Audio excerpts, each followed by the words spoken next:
오늘 이 시간을 준비하면서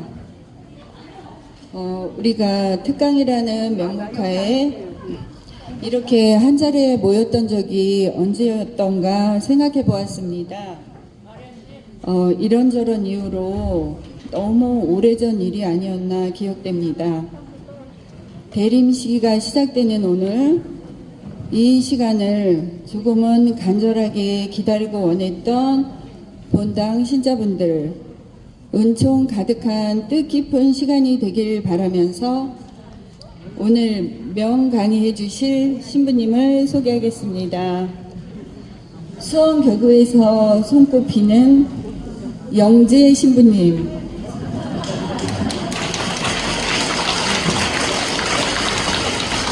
병정성당 역대 신부님 중 단언컨대 최고 귀요미 신부님 백연석 요셉 신부님을 큰 박수로 모시겠습니다.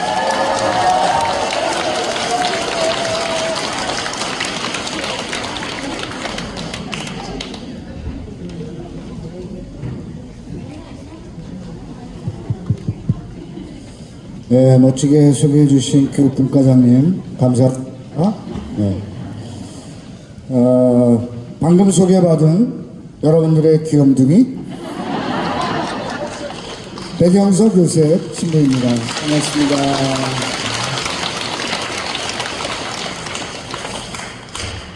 시작하기 전에 총무님, 이거 그 파워포인트는 누가 넘겨주지? 다음 페이지를 그 누가 앉아서 해야 되는데 내가 위에서 하고 그거를 우리 오늘 축일자가 한답니다. 윤병찬, 프란스코 하비에르. 의자 하나 갖고 와요. 의자.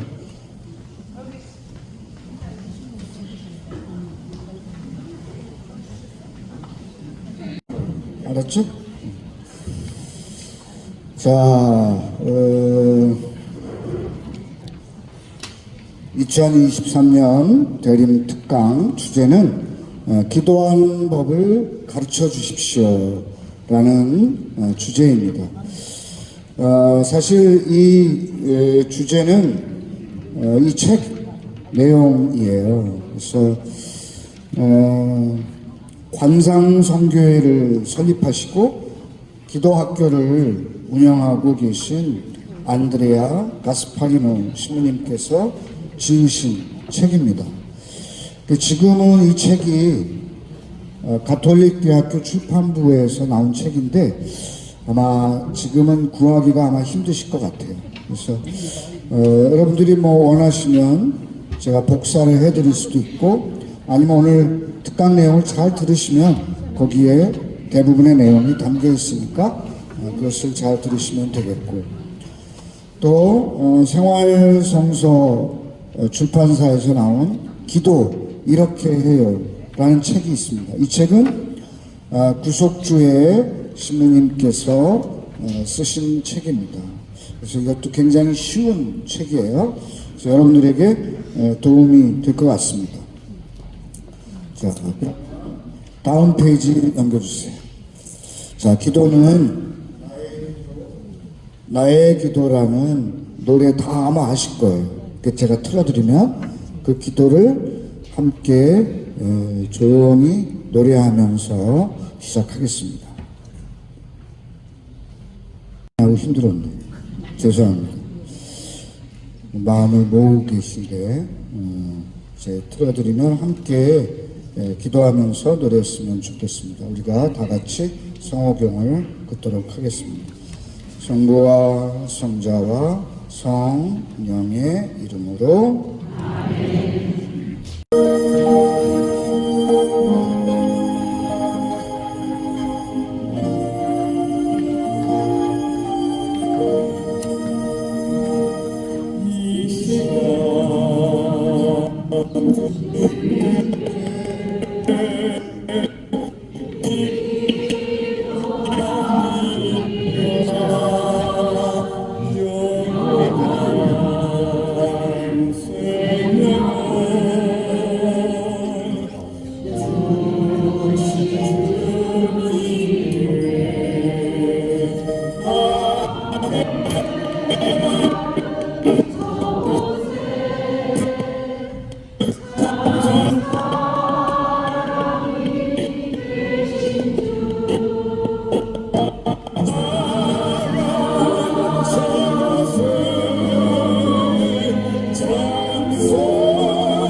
잘하셨습니다. 이게 원래 30m까지 블루투스가 연결이 되는 시스템인데 오늘따라 얘도 감기가 들었는지 잘 연결이 안 됐네요.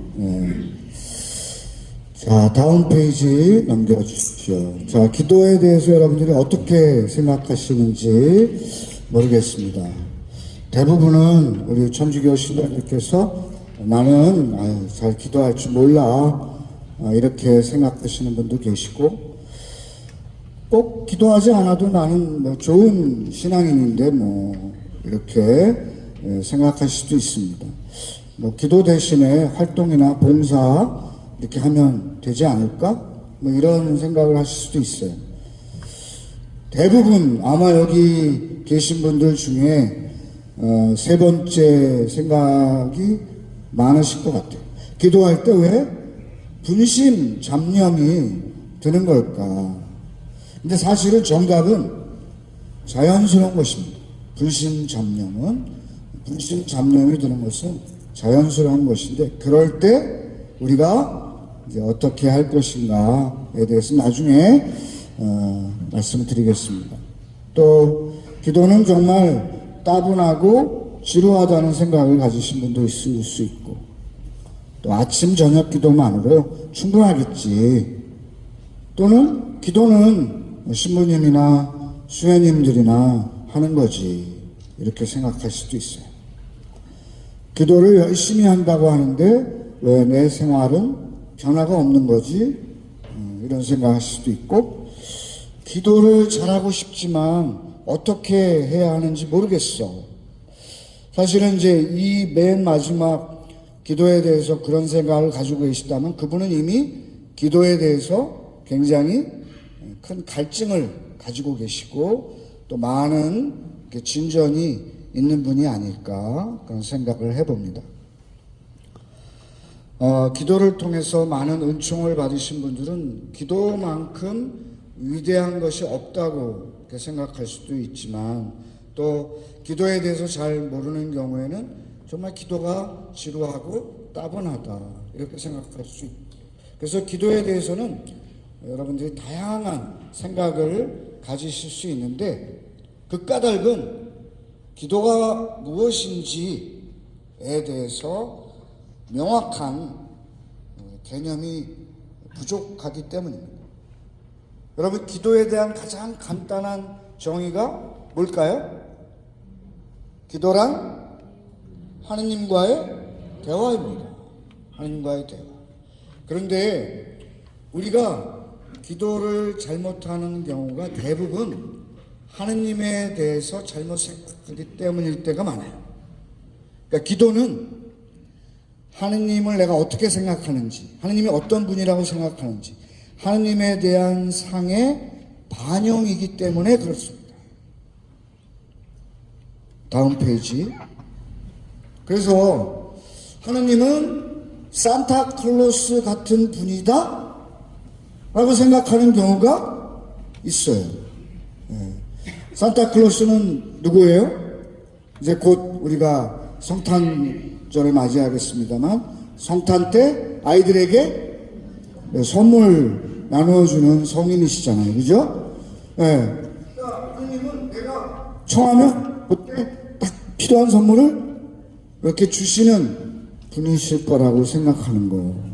물론 하느님께서는 우리에게 필요한 것을 너무 잘 알고 계시고 그것을 우리에게 주고자 애쓰시는 분이시지만, 늘 우리가 필요할 때마다 그때마다 선물을 주시는 그런 하느님은 아니죠. 하느님은 우리가 더 성장하기를 바라고 더 일치하기를 바라십니다. 그래서 선물뿐만 아니라 시련도 허락하시고 또 십자가도 허락하시는 그런 분이세요. 두 번째, 하느님은 셔먼 탱크 같은 분이다. 여러분 셔먼 탱크 들어보셨어요? 못 들어봤죠? 이게 2차 세계대전 때 미국에서 이 전쟁 때 쓴 탱크라고 하는데요. 굉장히 튼튼해가지고 이 탱크 안에 벙커에 들어가면 우리 여기 포병이 있는 거 아닌가? 기가 슈먼 탱크 맞아요? 네. 거기 들어가면 굉장히 악하답니다. 네, 맞아요? 네. 그러니까 이 말은 뭐냐면 우리가 하느님 안에 쏙 들어가면 이제 다 해결됐어. 이제 모든 게 다 해결됐어 라고 생각하는 그런 경향이 이제 하느님을 셔먼 탱크 같은 분이다 라고 생각하는 경우입니다. 세 번째는 하느님은 구급차.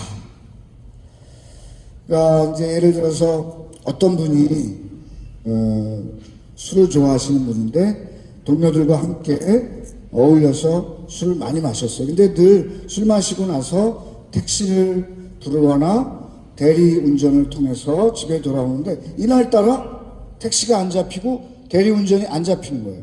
그래서 이 정도면 갈 수 있겠지 하고 자기 차를 끌고 운전을 하다가 결국 어떻게 됐겠어요? 사고가 났는데 앞차를 들이받고 앞차 사람도 많이 다치고 경찰도 오고 이때 순간적으로 이 사람이 평소에 기도하던 사람이 아니라 하나님께 기도했어요. 음주 이 수치도 안 나오게 해주시고 앞차 다친 사람도 덜 다치게 해주시고 이거는 우리가 위급할 때만 하느님을 찾는 그러니까 하느님은 우리가 위급할 때만 찾는 그런 분이 아니라 늘 우리와 함께 하시는 분이시잖아요. 그러니까 하느님에 대한 생각이 잘못되었기 때문에 그런 기도가 나오는 것이죠. 또 기도는 약한 사람들이나 하는 것이다. 대체로 우리 형제님들이 그런 생각을 가지실 수 있을지 모르겠습니다. 그런데 여러분 축구 경기나 이런 스포츠 경기를 보면 운동을 시작하기 전에 이렇게 성호경을 긋고 들어가는 선수들을 간혹 보실 수 있을 거예요. 그럼 그 선수들은 약하기 때문에 기도하는 것인가요?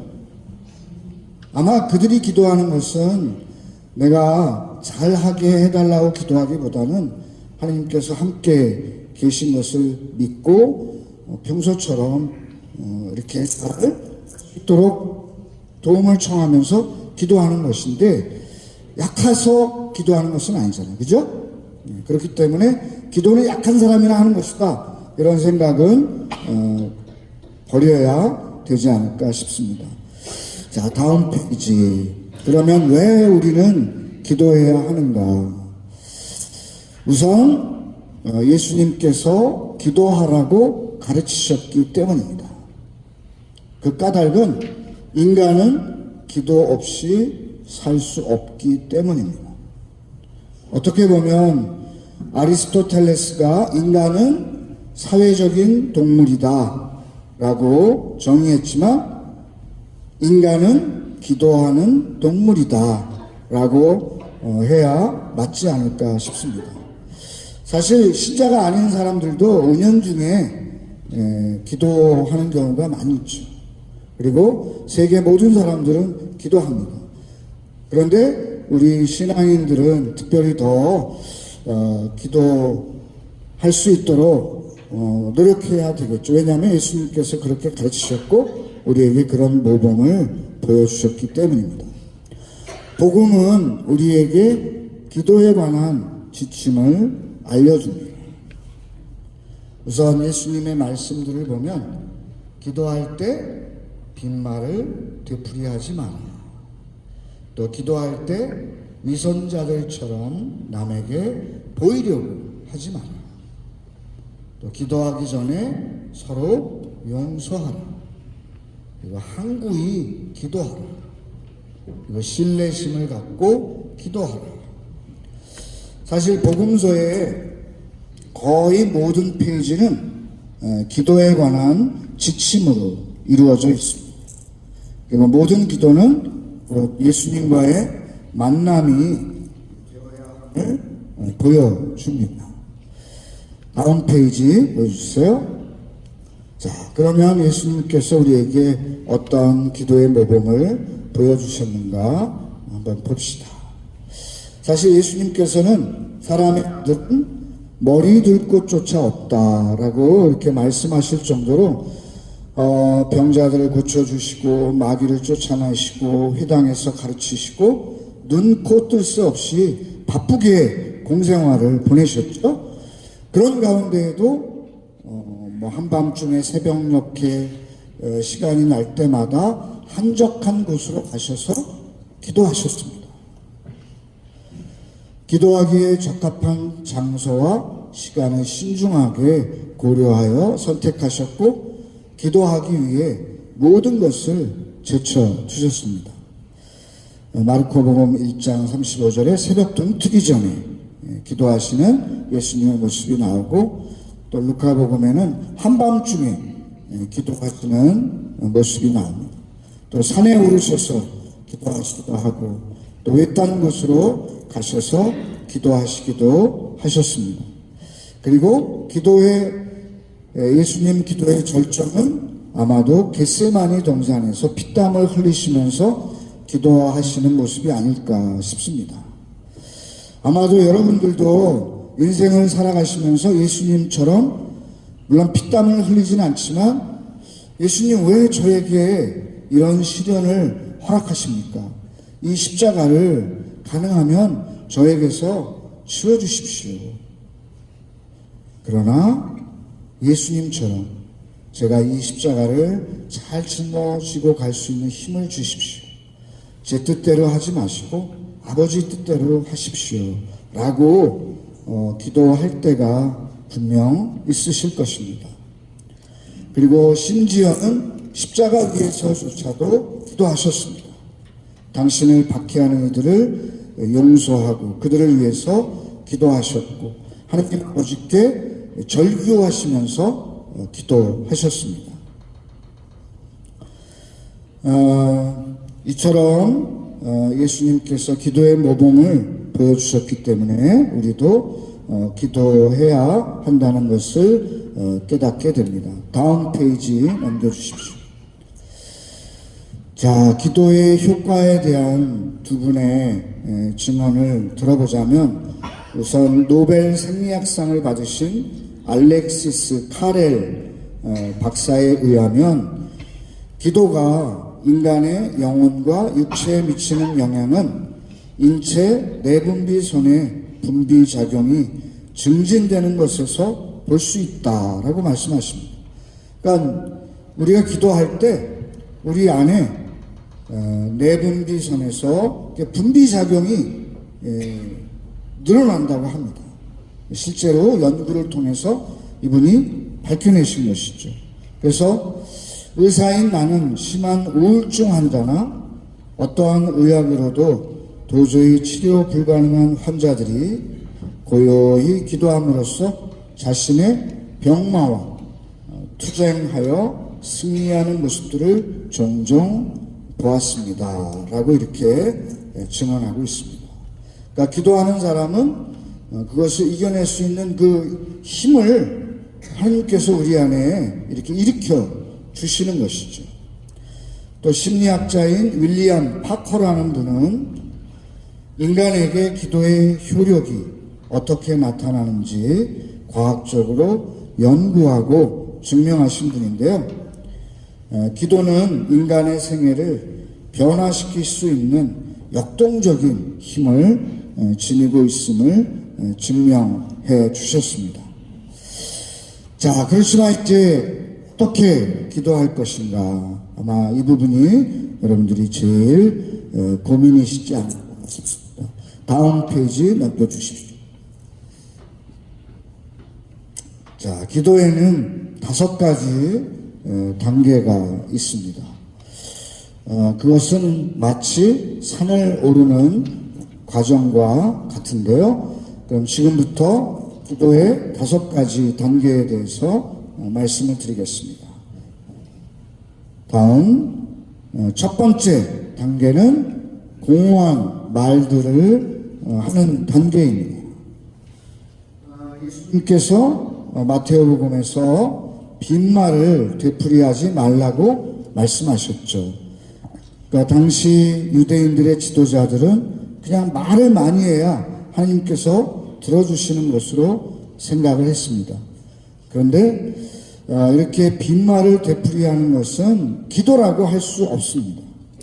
어떻게 보면 왜곡된 기도라고 할 수 있습니다.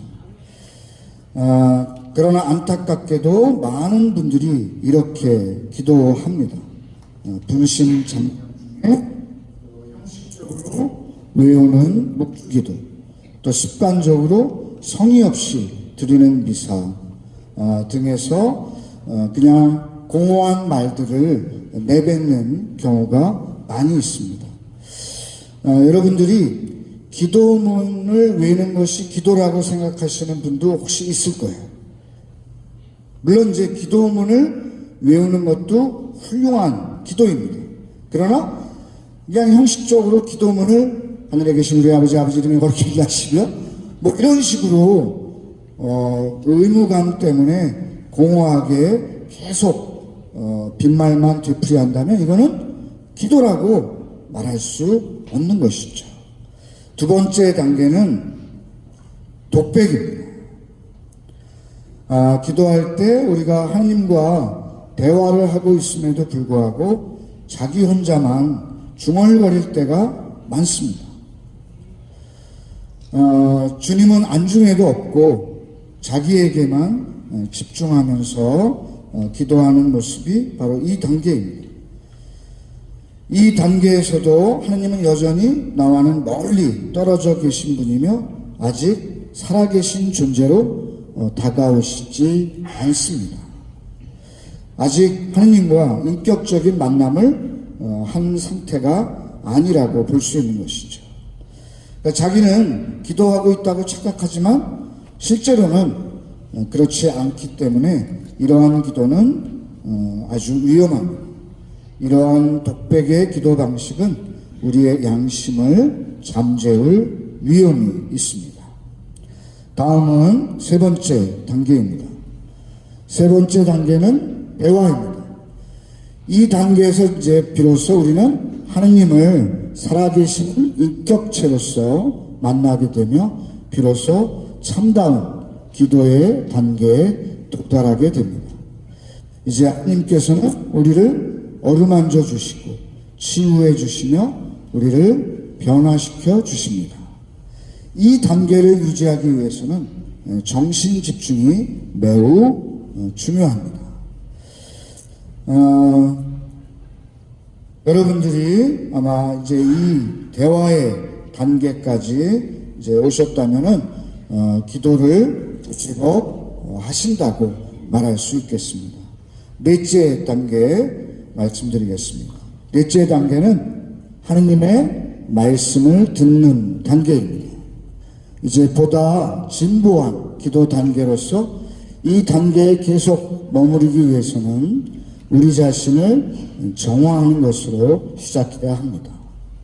그리고 자신의 교만과 가면을 벗어버리고 하느님 앞에 온전히 있는 그대로 놔두실 때 하느님께서 우리에게 말씀을 걸어오십니다. 그러면 하느님께서 우리에게 어떻게 말씀하시는가? 하느님은 주로 5가지 방법으로 우리 인간과 대화하시고 통교하신다고 합니다. 첫째는 정신입니다. 하느님께서는 우리를 이해시키십니다. 하느님께서는 나의 일상사 안에서 새로운 빛으로 문제를 이해할 수 있도록 통찰력을 주십니다. 그러니까 우리의 정신으로 하나님의 말씀을 들을 수 있도록 하나님께서 우리를 일깨워 주신다는 것이죠. 두 번째는 의지입니다.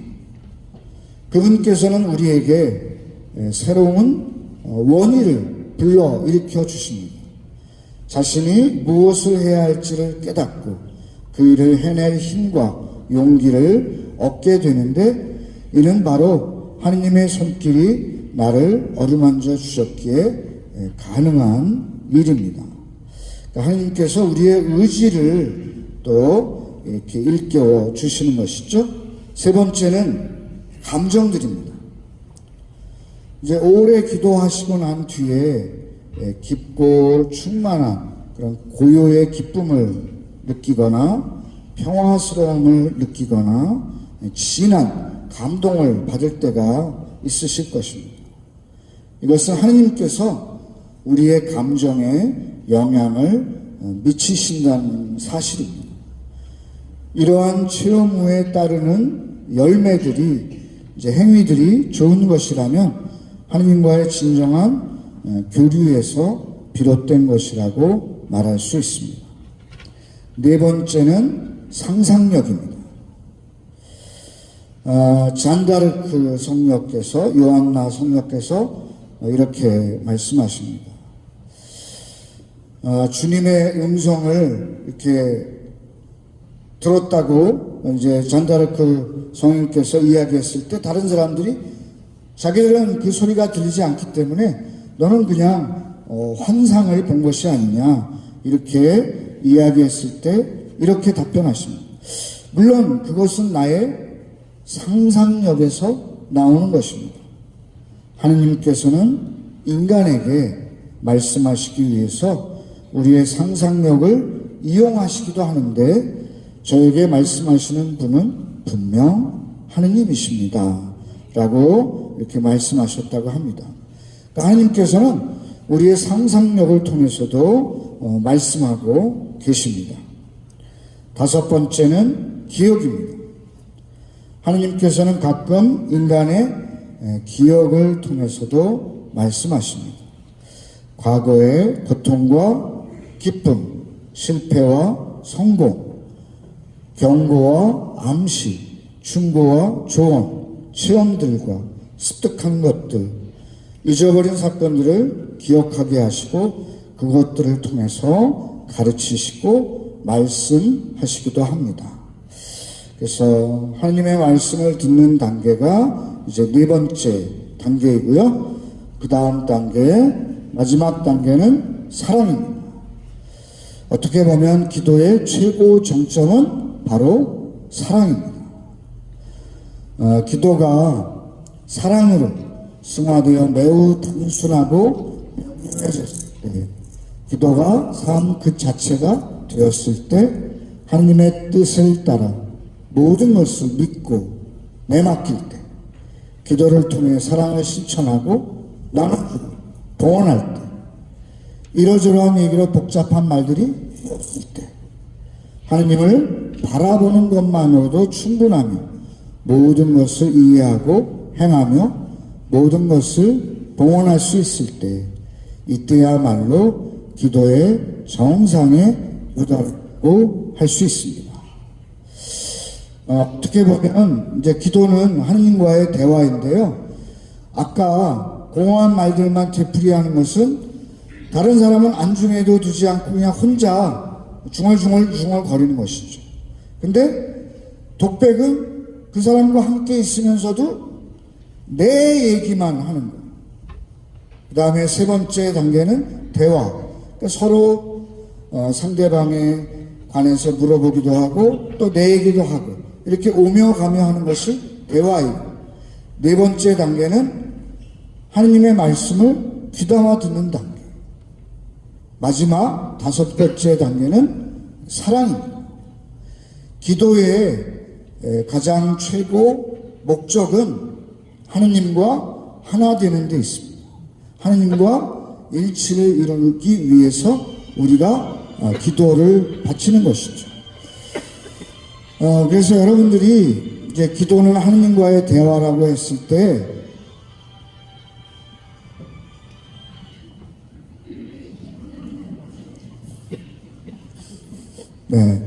이것은 이제 우리가 기도할 때 가끔 분심잡념이 드는 경우라고 말할 수 있겠죠. 그래서 가끔 지금 졸던 분들도 깨신 거죠.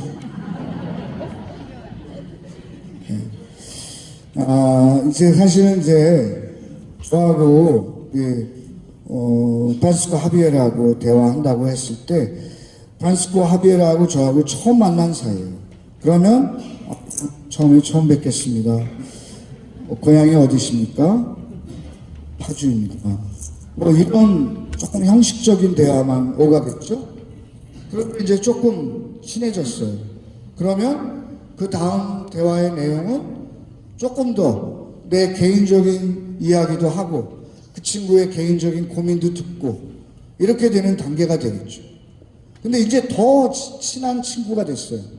그러면 아무 말 필요 없을 때도 있어요. 그렇죠? 그냥 가만히 있기만 해도 편한 사이, 평화로워지고 왠지 든든해지고 또 그 사람을 굉장히 사랑하는 연인 관계를 한번 생각해 보세요. 그러니까 하느님과 여러분이 연인 관계라면 자주 보고 싶겠어요? 안 자주 보고 싶겠어요? 자주 보고 싶겠죠. 아침에 봤는데도 또 점심에도 보고 싶고 저녁에도 또 보고 싶고 같이 자고 싶고. 예?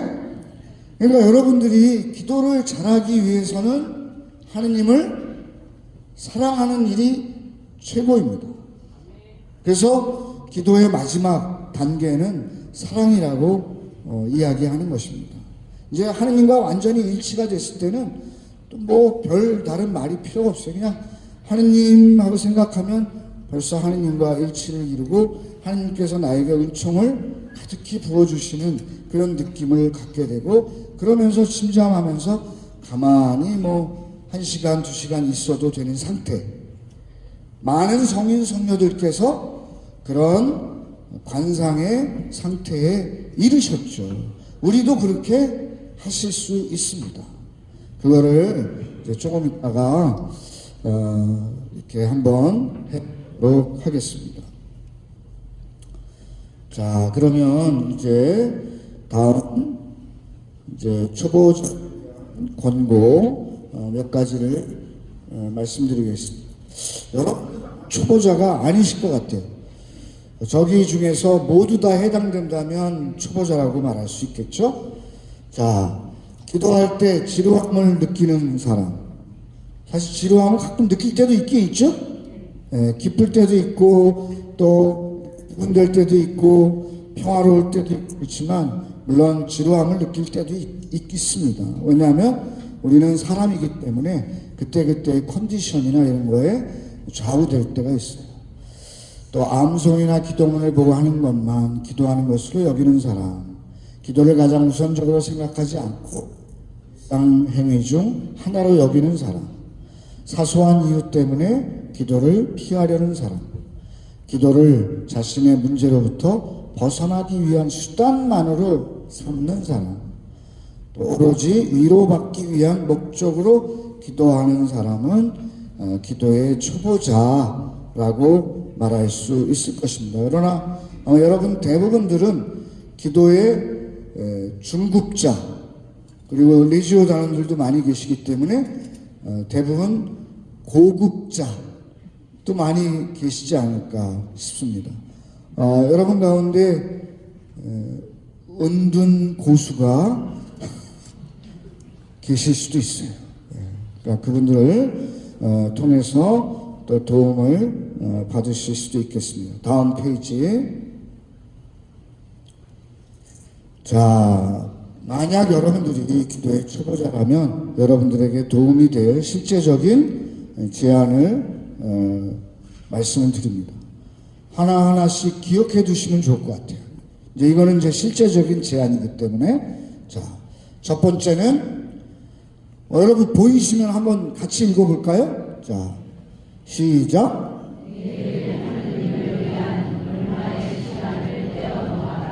네. 네, 매일 얼마간의 시간을 하나님을 위해서 떼어놓아야 여러분들이 규칙적으로 기도하실 수 있습니다. 아침에 막 그냥 일어나서 씻고 뭐하고 정신없고 출근하기 바쁘고 그러시지만 될 수 있으면 기도하는 시간을 정하셔서 하시면 더 좋고, 근데 그럴 수 없다면 출근하는 길에도 기도하실 수 있어요.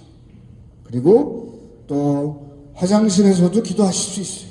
어디에서나 기도할 수 있으니까 하느님 생각만 하는 거, 그러니까 하느님을 향한 사랑의 마음만 가지고 계신다면 언제든지 시간을 내실 수 있습니다. 두 번째, 다 같이 읽어볼까요?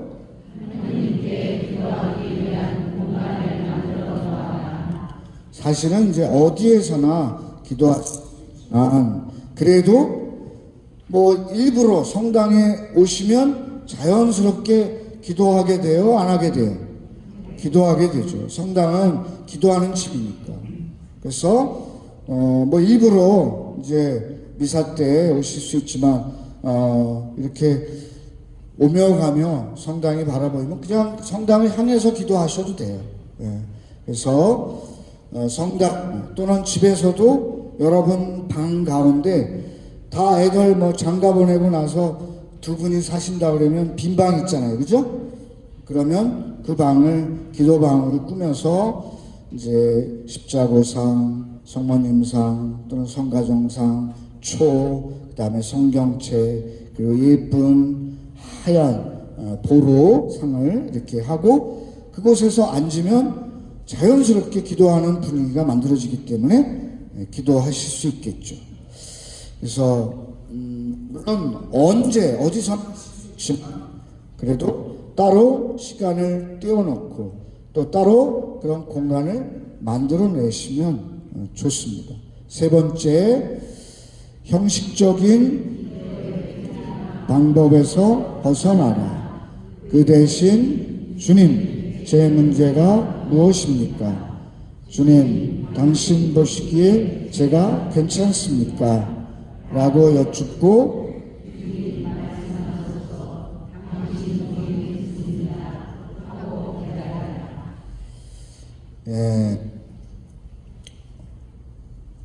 우리가 너무 기도를 아침에 일어나면 기도소에 있는 아침 기도를 해야 되고 또 저녁에 이제 자기 전에 기도를 해야 되고 또 묵주 기도도 이렇게 바쳐야 되고 그 기도문에만 국한된 것이 아니라 정말 하느님께 내가 요즘 어떻게 지내고 있는지를 다 말씀드려도 돼요.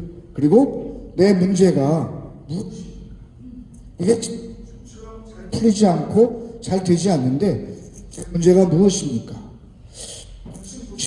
정말 제가 괜찮습니까? 라고 여쭙기만 해도 잠시 머물러 있으면 하나님께서 우리 마음속에 아까 하나님께서는 5가지로 뭐 정신, 의지, 감정들, 상상력, 기억을 통해서 말씀하신다고 그랬잖아요. 예. 그래서 그것을 통해서 우리에게 알려주십니다. 아니면 어떤 성경 말씀을 읽다가 그냥 자연스럽게 해결되는 경우도 있어요. 그래서 주님 말씀하소서 당신 종이 듣습니다. 라고 말씀드리고 기다리시면 좋겠습니다. 네 번째 같이 읽어볼까요?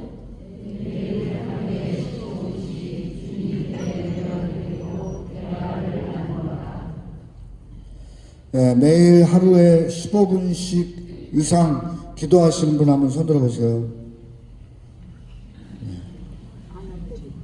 네, 손 내리세요. 안 드신 분들은 이제 매일 15분 정도 따로 시간을 내드리십시오. 아니면 5분씩 내어드려도 돼요. 아셨죠? 네, 오늘부터 이제 하느님께 매일 하루에 15분씩을 내드리려고 노력하십시오. 여러분들이 하느님을 사랑한다고 하는 사람들인데 하루에 15분 못 내드리겠어요. 그죠? 네, 그러니까 여러분들이 하느님께 15분씩 이제부터라도 내드리도록 노력하시면 좋겠습니다. 자, 마지막 이것은 제가 읽을게요. 이제 이 기도를 침묵의 기도라고 하는데 여기에는 3가지 요소가 있습니다.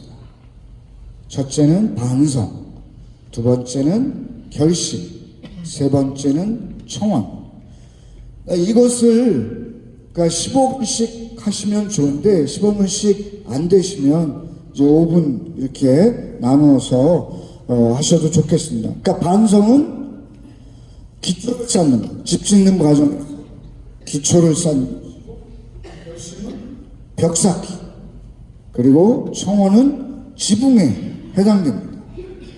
그러니까 여러분들이 하루를 이렇게 보내시고 나서 오늘 어떻게 보냈는지 하루를 이렇게 돌이켜 보십시오. 반성해 보십시오. 양심 성찰을 해 보십시오. 그러니까 모든 기도의 기본은 이것입니다. 반성, 양심 성찰. 왜냐하면 이거는 내가 오늘 하루 어떻게 지내왔는지를 하나님께 말씀드리는 것과 같아요. 그 다음에 결심.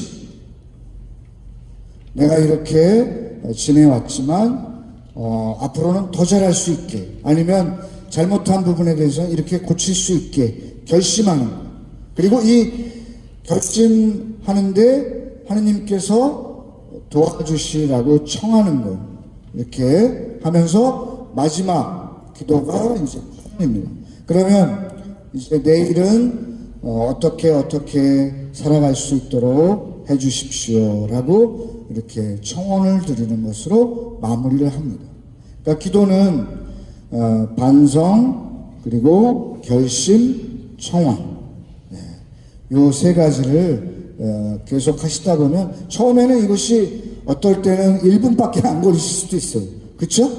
근데 이제 세세하게 오늘 하루를 깊이 돌이켜 보다 보면 내가 아침에 눈 뜨면서부터 지금 이 기도를 드릴 때까지 하루 일 모든 것을 떠올릴 수 있게 되고, 한 분 한 분 내가 만난 사람들도 이렇게 떠올려 보게 되고, 그때 그분의 표정, 인상 이런 것도 떠올리게 되고, 내가 어떤 투로 말을 했는지, 또 어떻게 그분에게 대했는지 이런 것까지도 다 떠오르게 돼요.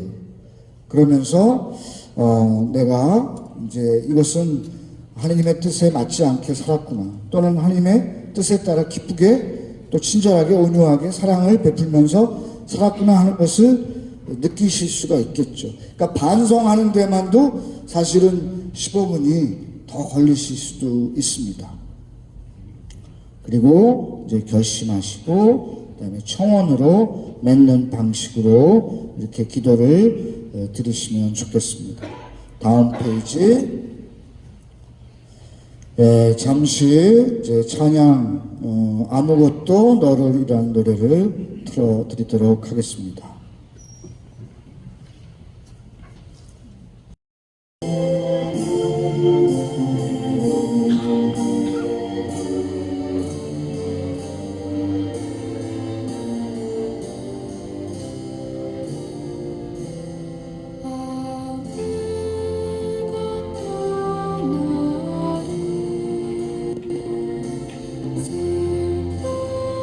슬프게 하지 마.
이 성가는 대데레사 성례 기도로 잘 알려져 있는 그 성가죠.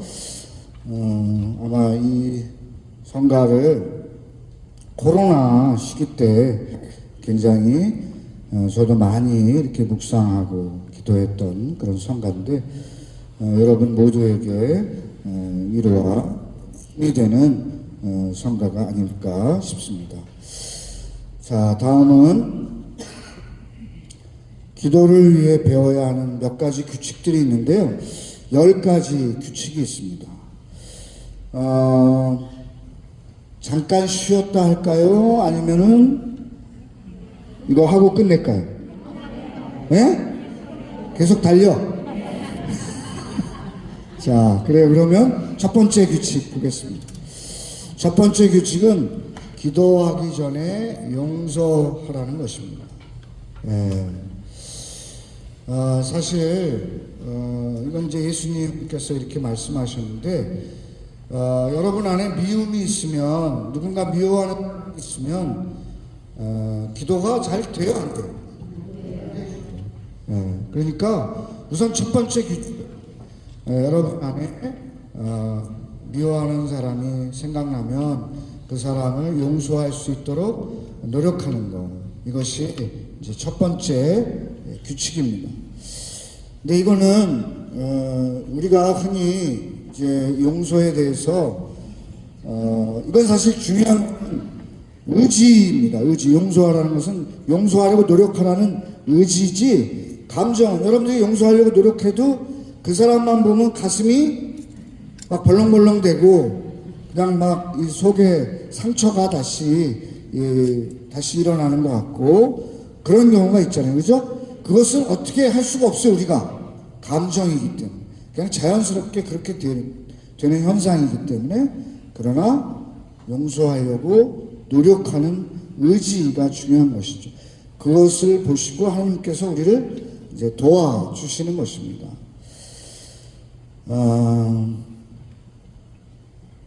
우리가 진실로 용서한다는 증거는 우리에게 상처받은 사람들에게 선행을 베풀 준비가 되었을 때, 그들에 대해 이야기하면서도 함부로 말하지 않을 때, 그들에게 은총이 마음으로 빌 수 있을 때입니다. 이런 마음이 들게 되었다 그러면 여러분들이 이미 이제 그분을 용서했다라고 말할 수 있는 상태인 거죠. 물론 쉽진 않지만 하나님께서 여러분들이 그런 의지를 주실 것입니다. 자, 실천적인 제안. 미워하는 사람들의 리스트를 적어서 기도책 속에 넣으십시오. 그리고 그분들을 위해서 없이 이제 기도하시다 보면 자연스럽게 그 미움이 사라지고 용서하실 수 있을 때가 올 것입니다. 자, 두 번째 규칙. 기도는 하나님과 나 사이의 개인적인 관계 형성입니다. 왜 우리는 기도가 딱딱하고 생명력이 없을까? 또 왜 기도를 해도 문제가 해결되지 않고 응답이 없을까? 이런 생각을 할 때가 많이 있는데요. 그 이유는 하나님과 나, 이 두 개체가 진정한 인격적인 만남이 이루어지지 않았기 때문에 그렇습니다. 그래서 아까도 기도에 대해서 우리가 잘못 생각하는 것 중에 하나가 하느님에 대해서 잘못 생각하기 때문에 그렇다고 이렇게 말씀을 드렸는데, 이제 하느님이 어떤 분이신지 자비로우신 아버지 이미지를 이렇게 가지시고, 또 예수님께서 하느님은 사랑이시라고 알려주셨기 때문에 그런 이미지를 갖고 친밀하게 하느님께 다가갈 수 있도록 이렇게 노력하시면 좋겠습니다. 기도에 있어서 친근한 당신과 나의 관계가 형성되지 않는다면 이 기도는 늘 공허하고 거짓 기도일 뿐입니다. 그러므로 참다운 기도를 위해서는 살아계신 하느님을 나 가까이 현존하시는 실제로 확신하고 그분과 당신과 나의 관계를 형성해야 합니다. 실천적인 제안은 기도할 때 많은 말보다는 간단한 어휘를 사용하라입니다. 즉, 예를 들면 아버지, 또 예수님, 구세주, 길이요 진리요 생명이신 예수님. 그러니까 기도할 때 그냥 하늘에 계신 우리 아버지하고 하느님의 이름만 부르는 것으로도 하느님이 내 앞에 와 계시고 그분을 바라보고 있고, 또 그분께서 나를 이렇게 안아주시고 토닥여 주시고 그분과 하나됨을 느낄 수 있는 그런 기도를 여러분들이 하실 수 있어야 그 기도가 생명력이 있고, 그리고 그 기도를 통해서 여러분들이 하나님의 응답을 받으실 수 있을 것입니다. 세 번째 규칙은 기도는 성령의 도우심에 의해 사실은 이제 바울로 서간에 보면 기도할 줄 모르는 우리를 대신해서 성령께서 대신 아빠 하느님께, 아버지 하느님께 간절히 기도하고 계신다는 말씀을 이렇게 하고 계시죠. 그래서 성령에 힘입지 않고서는 우리가 사실 제대로 기도할 수 없어요. 그래서 많은 분들이, 저도 그런데요, 기도 시작할 때 첫 기도가, 여러분들 기도문에 보면 일을 시작하며 바치는 기도가 있어요.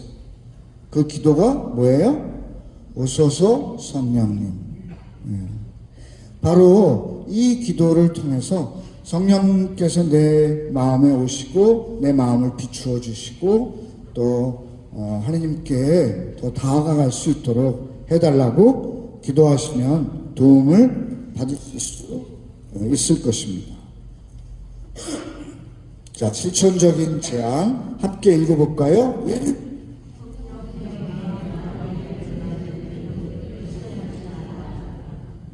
예. 그러니까 항상 기도 시작할 때 성령을 청하시면 좋겠고요. 2.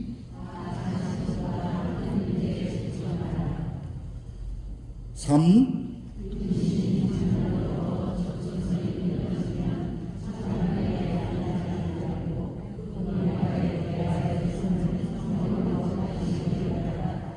네. 분심 잡념이 들 때는 여러분들 성령의 도우심을 청하십시오. 그러면 다시금 우리 마음이 이제 안정이 되고 하느님 앞으로 다시 돌아가서 하느님을 보실 수 있게 될 것입니다. 4.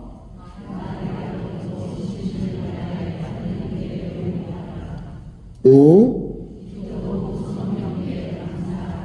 네, 시작할 때도 성령을 청했으니까 마칠 때도 성령께 감사하면서 마치시면 좋겠습니다. 자, 네 번째 주제, 가장 쉬운 기도는 감사와 찬미의 기도입니다. 사실 이렇게 하루를 돌이켜보면 물론 이제 여러분 마음에 들지 않는 날도 있지만 그것조차도 감사할 수 있을 때 사실은 매일매일의 삶이 기도의 소재가 되실 수 있어요. 그러니까 사실 여러분들이 숨을 쉬는 것 자체도, 또 생명을 지니고 있는 자체도, 이 자리에 있는 것 자체도 다 하나님께 감사할 일이잖아요. 그죠? 예. 정말 성인 성녀들께서는 당신에게 십자가의 고통과 맞먹는 그런 고통이 닥쳐와도 하나님 저에게 이런 고통을 주셔서 감사합니다 라고 기도하십니다. 그만큼 내가 십자가의 고통에 동참할 수 해주셨어요. 예수님과 더욱 고통 중에 있는 예수님과 더욱 일치할 수 있게 해주셔서 감사합니다라고 기도하십니다. 물론 우리는 그렇게 기도하기가 쉽지 않지만, 그러니까 여러분들이 1에서부터 100까지 모든 것이 다 사실은 감사할 소재죠. 감사를 드리면 하나님 이런 감사한 일을 주셨으니 하나님 당신을 찬미합니다 라고 말씀드릴 수 있겠죠. 그래서 사실은 이 감사기도와 찬미기도가 가장 쉬운 기도입니다. 그러니까 이제부터 여러분들이 기도 어려워, 아유 힘들어 그러면 그냥 감사기도만 하십시오. 하느님 대신에 좀 구체적으로 감사 표현을 했으면 좋겠어요. 그냥 대충 얼버무려서 감사합니다가 아니라 하느님 뭐 오늘 이렇게 누구를 만나서 이런 일이 있었는데 감사합니다 라고 이렇게 구체적인 감사를 드릴 수 있으면 하루 기도의 내용이 굉장히 풍요로워지고 또 은총이 가득할 것입니다. 자, 실천적인 제안은 이제 제가 드린 말씀의 내용, 그 내용이 들어가 있는 하나님께서 주신 선물들을 자주 상기시키고 또 이 선물 중에서 감사드리지 못한 부분이 있음을 깨닫고 감사하지 않는 사람들을 대신하여 감사드리는 것도 좋은 기도입니다. 다른 사람을 대신해서 하나님께 감사드리는 것도 좋은 기도라고 할 수 있습니다. 5번째 규칙. 기도는 무엇보다 사랑의 체험입니다. 하느님을 사랑으로 바라보는 것이야말로 모든 기도 중에 으뜸이다. 사실 이 상태는 이제 관상의 기도에 접어들었다라고 말할 수 있습니다. 그냥 하느님을 사랑하는 눈으로 그윽하게 바라보고 있는 상태. 여러분들께서 이런 상태, 늘 그렇지 않다고 하더라도 잠깐 순간순간 그런 단계에 머물러 기를 바라고요. 하느님께 나의 어떠한 것도 봉헌하지 않고 대화만 한다는 것은 우리가 기도의 깊은 경지에는 도달하지 못했음을 나타낸다. 그러니까 이 말씀은 우리가 하나님께 이렇게 기도하고 또 하나님과 일치를 이루고 하나님을 사랑한다면 그만큼 봉헌의 삶이 그대로 이어지겠죠. 그죠? 사실 봉헌은 여러분들이 하나님을 사랑하는 만큼 봉헌하게 됩니다. 뭐 시간이나 내 능력이나 뭐 다른 모든 것들도 마찬가지죠. 여러분들이 누군가를 사랑한다면 그냥 뭐든지 주고 싶잖아요. 그죠? 내 목숨까지도 주고 싶을 텐데 하나님께도 마찬가지라는 것이죠. 또 하나님의 뜻을 충실히 따를 때 하나님을 사랑하는 것이고 그럴 때 그분은 사랑으로 우리의 삶을 가득 채워 주십니다. 그러니까 하나님을 사랑한다는 증거는 하나님의 뜻을 따를 때입니다. 내 뜻을 실행할 때가 아니라 하나님의 뜻을 따를 때. 그러면 하나님과 대화하면서 기도할 때 하나님 저에게 무엇을 바라십니까? 하나님의 뜻이 무엇입니까? 여러분들은 성경 말씀을 많이 읽고 묵상하셔서 하나님의 뜻이 이러이러하리라고 대충 짐작은 하실 거예요. 그렇죠? 그런데 그것이 하나님의 뜻이 아니라 자기 뜻이 하나님의 뜻이라고 이렇게 생각하고 자기 뜻만 고집하려고 할 때가 있죠. 분명히 여러분들은 아십니다. 여러분들의 양심에 생각해 보면. 그래서 바라시는 것을 실천할 때 온전한 기도를 말할 수 있습니다. 자, 실천적인 제안은 기도할 때, 뭐, 아까도 이제 잠깐 나왔습니다만, 자주자주 이런 질문을 드리세요. 주님, 제가 무엇을 행하기를 원하십니까?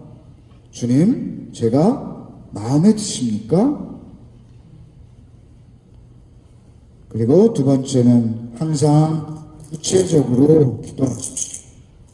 기도가 끝나기 전에 구체적인 해결책을 마련하십시오.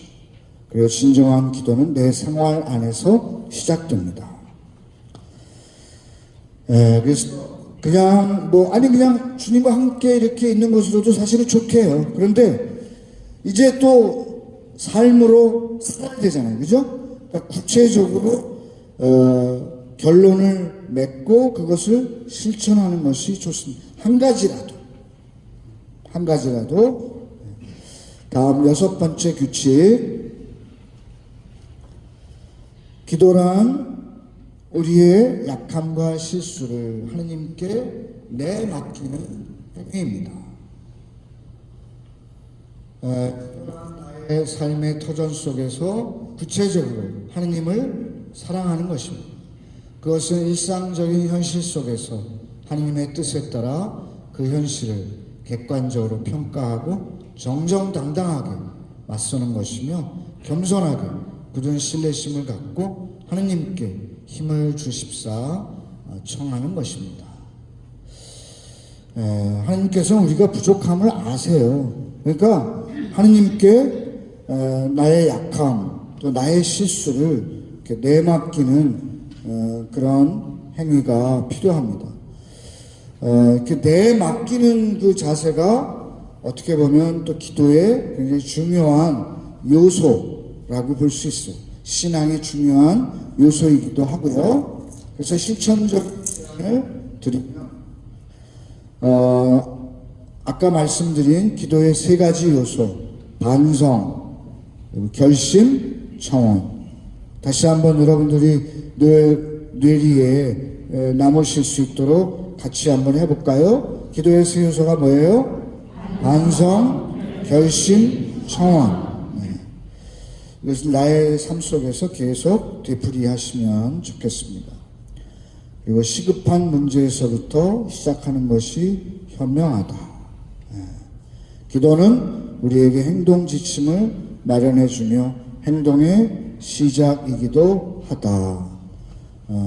다음 7번째 규칙을 말씀을 드리면 침묵의 기도는 깊은 침잠을 위한 필수 조건입니다.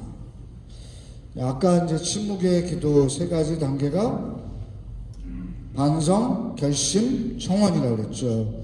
이것을 하시면서 하느님 곁에서 이제 아무런 말이나 생각, 상념도 아닌 채 그저 그분의 현존을 평온하게 체험하려는 그런 기도를 바치시게 됩니다. 이 기도에서 가장 중요한 것은 정신 집중이며 이것은 지성이 아니라 우리 의지의 노력으로 가능합니다. 그래서 성체조배 초기에는 15분을 초과하지 마라 라고 이렇게 가스파리오 신님께서는 이제 말씀하고 계실 때 처음에는 이제 물론 이제 한 15분 정도 성체조배 하시면서 그분께 이렇게 함께 하느님 곁에서 아무런 말이나 생각 또 상념도 않은 채 그분의 현존을 느끼시면 좋겠습니다. 더 오래 하시다 보면 오래 한다고 꼭 기도가 좋은 건 아니에요. 그러면 계속 분신 잡념만 들고 여긴 앉아있긴 있는데 내 생각과 마음은 어디가 있어요? 다른 데에 가 있어요. 집에도 가 있고 또 친구들한테도 가 있고 또 어디도 가 있고 그렇기 때문에 꼭 이제 오래 앉아있다고 좋은 것이 아니라 집중적으로 이렇게 정신을 집중하는 것이 중요합니다. 대데레사 성령께서 이런 말씀하셨습니다. 깊고 복잡한 묵상을 하려고 하지 말고 그저 하느님 말을 바라보려고 노력하라. 그래서 이제 눈을 감고 하시는 것도 좋고 약간 눈을 뜨고 하시는 것도 좋은데 뭐 감시를 바라보고 하셔도 좋고 십자가 그 상을 바라보고 하셔도 좋고 눈을 감고 할 때는 이제 복음 말씀 그 장면을 떠올리면서 상상하면서 하셔도 좋고 다만 내가 분심잡념이 들거나 다른 데 갔으면 그것을 즉시 또 알아차리고 돌아오는 것 이것이 중요합니다. 아셨죠? 실천적인 제안 하느님 현존 체험이 어려울 때 단순한 단어들을 반복하여 사용하라. 아까 아버지, 예수님, 그리스도, 주님 이런 식으로 단순한 단어들을 반복하면서 사용하시면 하느님께서 다시 이제 내 앞에 계시다는 것을 느끼고 기도를 쉽게 하실 수 있을 것입니다. 자세를 바르고 편하게 하고 마음을 침잠시킵니다. 자세도 중요해요. 물론 누워서 기도할 수도 있어요. 그리고 물구나무 서서도 기도할 수 있어요. 그렇지만 이제 너무 편한 자세나 너무 불편한 자세는 조금 피하고 편안하게 앉되 이제 바르게 이제 호흡을 잘 하면서 기도하실 수 있도록. 그래서 기도할 때 제일 중요한 것 중에 하나가 호흡입니다. 호흡. 그래서 이제 호흡에 대해서 잠깐 이따가 보충을 해드릴까 합니다. 8번째 규칙. 기도의 핵심은 하느님께 귀 기울이는 것이다. 아까도 기도의 5가지 단계에 대해서 말씀드렸는데 4번째 단계가 바로 하나님의 말씀을 듣는 것이죠. 그래서 듣는다는 것은 바로 사랑의 행위이며 그것이 곧 기도의 핵심이다. 그러니까 여러분들이 사랑할 때 귀를 기울이고 듣습니다. 그러니까 연애할 때는 남편이 애인의 말을 잘 들어줘요. 그죠? 근데 이제 결혼한 다음에는 이제 사랑이 식어가지고 먼 얘기만 하면 그냥 뭐 건성으로 대답하고 잘 듣지 않고 잔소리라고 생각을 합니다. 네, 사랑하는 마음이 있을 때는 귀담아 듣게 됩니다. 그래서 하느님을 사랑하는 마음을 이렇게 가지시면서 그분께서 우리에게 들려주시는 말씀을 잘 들어보시기 바랍니다. 하느님은 당신이 원하시는 때에 그리고 우리가 당신의 소리를 수용할 준비를 갖추었을 때 말씀하시는 분이십니다. 자, 실천적인 제안은 하나님께 이런 질문을 드려보십시오. 주님, 이 상황에서 제가 어떻게 행동해야 하겠습니까? 또 주님, 이 성서 구절에서 제게 전해주실 말씀이 무엇입니까? 이런 질문을 드리면 하나님께서 우리에게 우리의 상상력을 통해서 또 우리의 감정이나 여러 가지 그것을 통해서 말씀해 주실 것입니다. 그리고 그리스도인의 생명력은 하나님의 뜻을 추구하는 기도 생활입니다. 9번째 즉 육체도 역시 기도하는 것을 배워야 합니다. 기도할 때 우리 육체는 방해되기도 하고 기도를 돕는 도구로 작용하기도 합니다. 따라서 효과적인 기도는 바른 자세가 있어야 가능합니다. 실천적인 제안 몇 가지를 드리면 무릎을 꿇고 이제 상체를 꼿꼿이. 근데 이거는 오래 칠 수는 없겠죠, 그죠? 그러니까 여러분들이 이제 성당에 들어오시면 사실 정배틀이 맨 앞자리밖에 없는데요.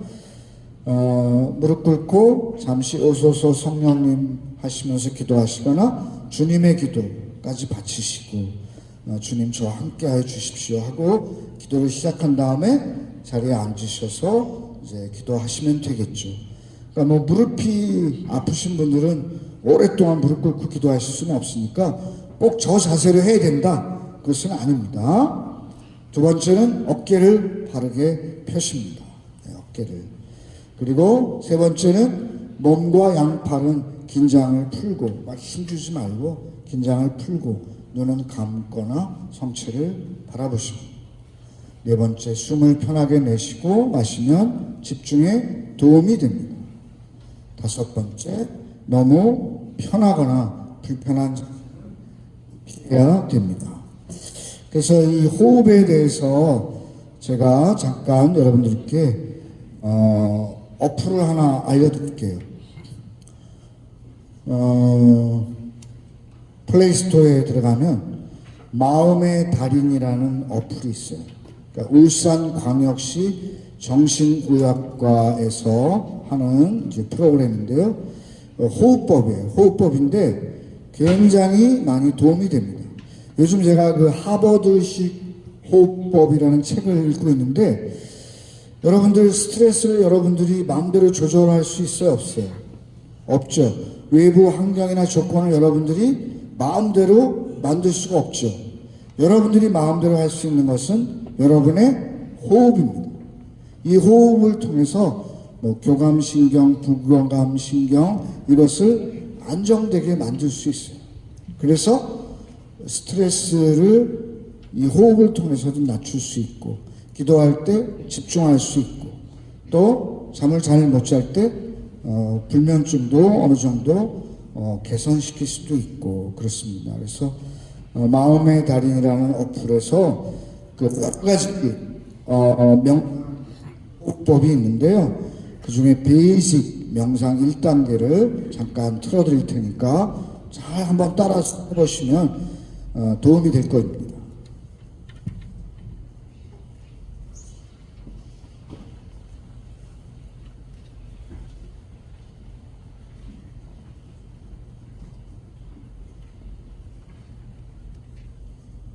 안녕하세요. 마음의 달인 베이직 명상 7단계에 방문해 주신 것을 진심으로 환영합니다. 저는 울산광역정신건강복지센터장 김경승이라고 하고요. 저는 30년 이상의 임상 경험을 가지고 있는 정신건강의학과 전문의이고요. 또 15년 이상 명상을 해온 임상명상 전문가라고 할 수가 있겠습니다. 여기서는 명상을 처음으로 접하는 분을 위해서 오늘부터 치료에 걸쳐서 명상의 가장 기초가 되는 베이직 명상을 중심으로 약간의 이론적인 설명을 곁들여서 함께 배워보려고 합니다. 자, 오늘은 가장 기초라고 할 수 있는 호흡 자각부터 한번 시작해 보겠습니다. 숨은 우리를 늘 따라다니고 있지만 대부분의 시간에서 우리는 자신이 숨 쉬고 있다는 것을 알아차리지 못하죠. 그런데 이 호흡을 알아차리는 것은 참으로 놀라운 힘을 가지고 있습니다.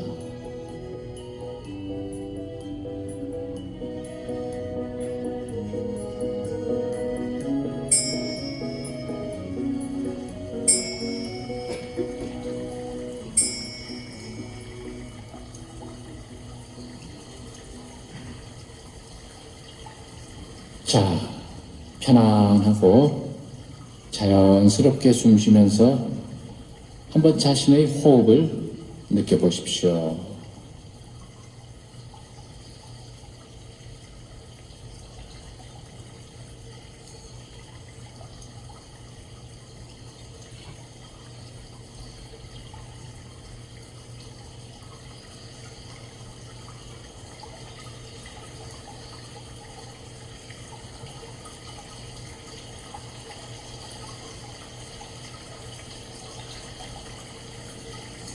어디에서 숨이 제일 잘 느껴지시나요?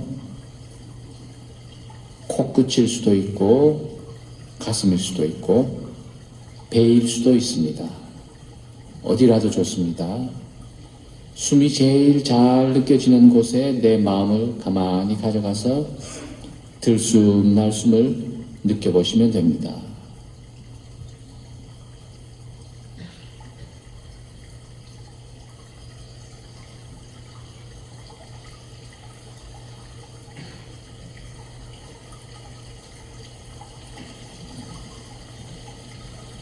자, 이제 제가 1분 동안 시간을 재는 동안 여러분들은 편안하고 자연스럽게 숨 쉬면서 자신이 숨을 몇 번이나 쉬는지 한번 세어보십시오. 바닥에 누우셔도 좋고 의자에 앉아서 해도 좋습니다. 등을 똑바로 세우고 앉으셔도 좋고 의자 등받이나 벽에 비스듬히 기대도 좋습니다. 눈은 편하신 대로 감아도 좋고 살짝 떠도 괜찮습니다.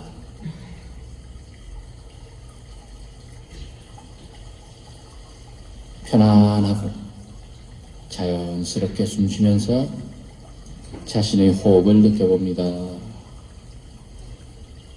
준비하시고 시작합니다.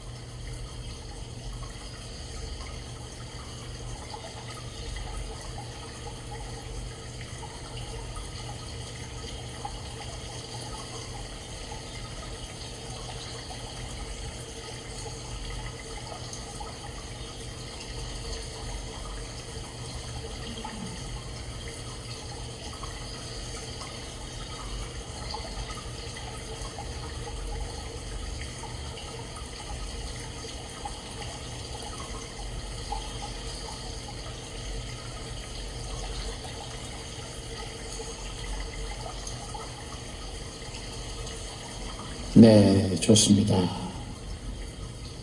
몇 번이나 숨을 쉬셨나요? 몇 번 쉬었는지는 사실 중요하지가 않습니다. 여러분들이 숨을 쉴 때 그것이 내 몸에서 어떤 감각으로 느껴지는지 그것을 한번 경험해 보려고 하는 것이기 때문입니다. 느리면 느린 대로, 빠르면 빠른 대로 그것을 알아차리면 됩니다.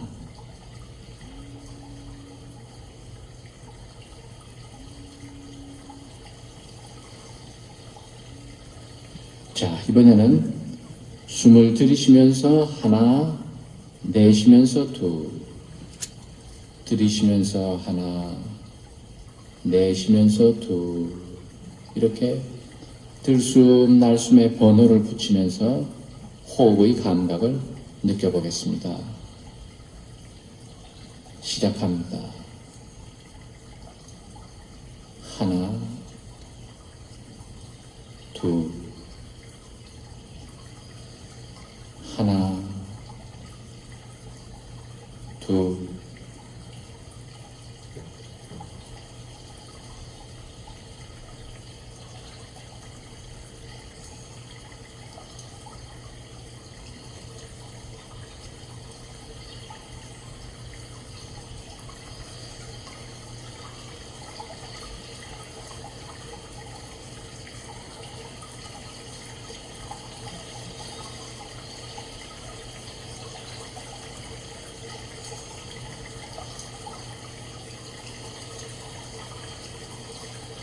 계속해서 들숨 날숨에 번호를 붙이면서 마음속으로 한번 상상해 봅니다.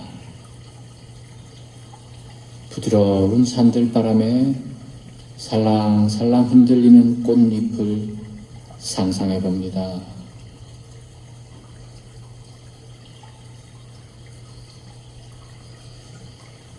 여기에 나비 한 마리가 날아와서 앉는 모습을 떠올려 보십시오.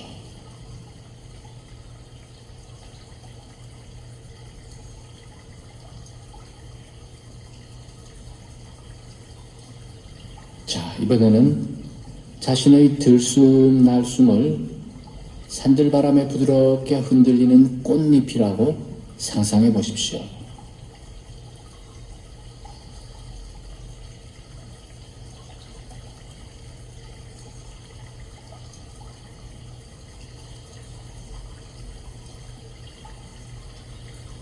꽃잎 위에 내려앉으려고 하는 나비는 바로 내 마음입니다. 내 마음이 조심조심 호흡이라는 꽃잎 위에 내려앉습니다.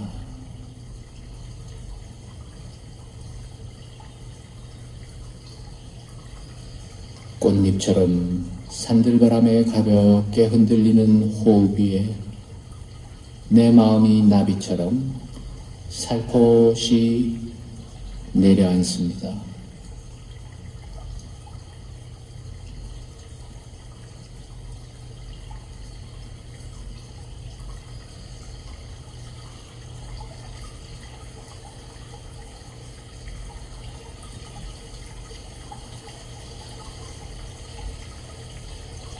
꽃잎이 바람에 흔들리면 나비는 꽃잎에 붙어서 함께 흔들립니다.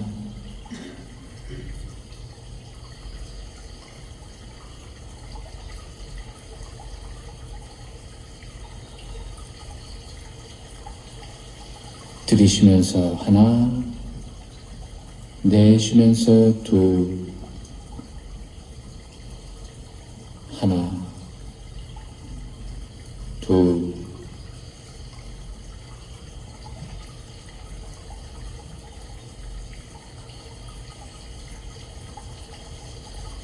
어느 순간 나비가 꽃잎에서 잠시 떨어졌다가 다시 내려앉는 것처럼 내 마음이 호흡에 대한 주의를 놓치면 호흡에서 잠시 떨어졌다가 그것을 알아차리고 다시 호흡으로 돌아옵니다.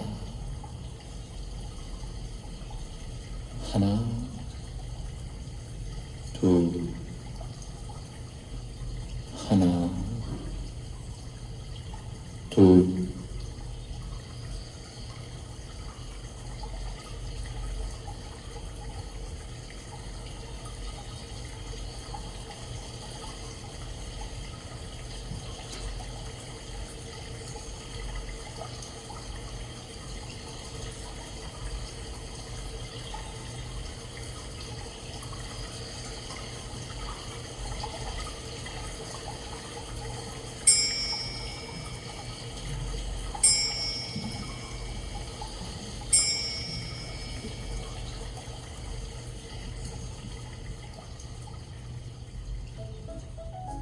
네, 잘 하셨습니다. 자, 이렇게 내 호흡을 가만히 느껴보시니까 어떠세요? 어떤 분은 마음이 편안해지는 분도 있고 또 어떤 분은 뭔가 불편함을 느끼시는 분도 있을 겁니다. 둘 다 괜찮습니다. 단지 그것을 있는 그대로를 알아차리고 있는 그대로 인정하고 허용하는 연습이니까요. 자, 다음 2단계에서 만날 때까지 1단계에서 배운 방법을 몇 번도 연습해 보시기 바랍니다. 감사합니다. 네, 어떠셨어요? 좋았어요?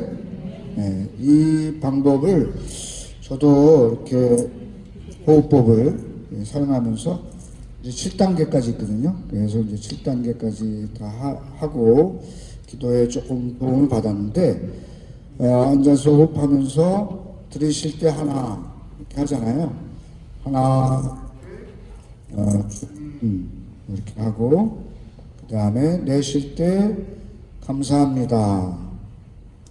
또 들이쉴 때 주님, 내쉴 때 사랑합니다.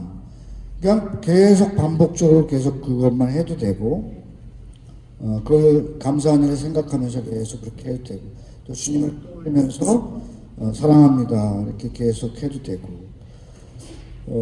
또는 뭐 내가 잘못했을 때 죄를 지었거나 그랬을 때 주님 자비를 베푸소서라고 이렇게 기도하면서 이렇게 계속 기도를 하니까 주님과 이렇게 쉽게 일치를 이룰 수 있는 좋은 기도가 되는 것 같아요. 이 호흡이. 그래서 여러분들이 이 호흡법을 활용하시면서 기도에 도움을 받으시면 좋겠다라는 의미에서 이 앱을 소개해드렸습니다. 자, 그러면 마지막 10번째 규칙. 장소, 시간, 자세 등 외형적 요소가 기도의 내적 요인에 영향을 준다. 예수님께서도 기도하기 위한 장소와 시간을 주의 깊게 택하셨죠. 또 집안에 또는 가까운 곳에 기도하기 위한 공간을 따로 마련하시면 좋겠습니다. 또 장소와 함께 기도 시간 역시 신중하게 고려해야 되겠죠. 그래서 자신이 집중하기 좋은 시간을 택해서 규칙적으로 하는 것이 좋습니다. 그런데 처음에 또 너무 무리하게 열심히 해야지 하고 그래서 너무 열성을 많이 처음에 부리시다 보면 원래 그 마라톤 할 때 단거리 뛰듯이 하다가 금방 지쳐서 아예 그냥 긴 마라톤을 다 못 뛰는 경우가 있듯이 조금씩 이렇게 해 나가세요. 천천히 욕심 부리지 마시고 아셨죠? 네. 실천적인 제안은 스스로 기도 습관을 결정하고 그것을 성실하게 준수하십시오. 또 좋은 기도의 습관을 기르십시오입니다. 사실은 기도의 종류, 기도의 방법은 수십 가지입니다. 여러분들 잘 아시다시피 기도의 종류는 내용에 따라서 참회기도, 청원기도, 중재기도, 감사기도, 찬미기도 이렇게 되죠. 또 형식에 따라서 구성기도, 연경기도, 그리고 묵상기도, 관상기도 이렇게 나눠지죠. 그런데 이것이 이제 중요한 것이 아니라 여러분만의 기도 방법을 터득하시는 게 중요해요. 실천적으로. 아셨죠? 그리고 아까도 말씀드렸다시피 기도의 가장 마지막 목적은 하느님과 일치를 이루는 것이기 때문에 기도의 제일 중요한 것은 하느님을 사랑하는 마음을 가지고 하시면 그냥 자연스럽게 기도가 되실 것입니다. 기도가 왜 안 돼? 라고 생각하면 내가 하느님을 진정으로 사랑하고 있는지 그것을 한번 돌이켜보시면 될 것 같습니다. 긴 시간 동안 함께 기도에 대한 특강을 들어주신 여러분들께 감사드립니다. 여러분 모두 기도의 선수가 되시기를 저도 응원하고 여러분들을 위해서 기도하겠습니다. 감사합니다. 같아, 그지? 그 화면에. 있긴 있었어. 노래가 있을 때. 노래는 이제, 집에 가서 들으시고, 영방송과 이제 강복으로 마치도록 하겠습니다. 자, 모두 일어서시죠. 성부와 성자와 성령의 이름으로. 아멘. 영광이 성부와 성자와 성령께 구세주의 어머니시여 주님께서 여러분과 함께 전능하신 천주 성부와 성자와 성령께서는 여기 있는 모든 이에게 강복하소서. 주님을 찬미합시다. 성부와 성자. 네, 감사합니다.